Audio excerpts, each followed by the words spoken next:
Hi all. So I wanted to do a short video on a little DCC troubleshooting.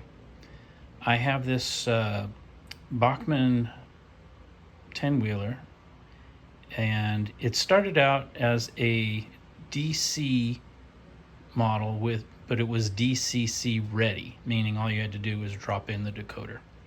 So I did that, and what I did was I put in this Digitrax decoder with the speaker and a capacitor, and it was a tight fit. You do not have a lot of room for all of that in that tender there, so it was crammed and the speaker gave bad sound, and I was getting intermittent performance out of it.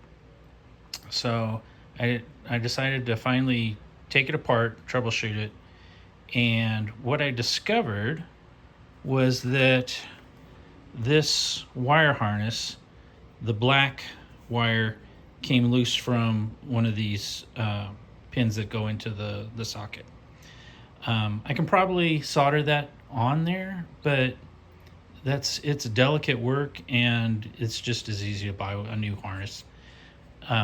However, that is not enough space in that small tender for this whole assembly. So what I did was I had this Bachmann consolidated 280 that had just a non-sound decoder in it, and it had the harness already. So I just swapped the harness and decoder from the consolidated into the 10-wheeler, and I've buttoned it up and tested it out on the track, and it works fine. Of course, there's no sound, but it's okay. I think what I'll do is I'll just do a swap to swap. I'll put the this decoder with the speaker and capacitor in the larger tender for the consolidated to get that running. However, I need to get a new harness first before I do that.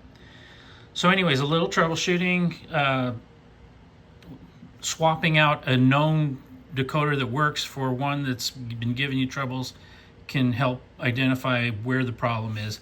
And the problem showed itself right away. It was obvious when I looked at this and that little black wire was dangling off of there. I knew that that was the issue. So anyways, I hope that's helpful when you're checking on decoder issues, and I will talk to you next time.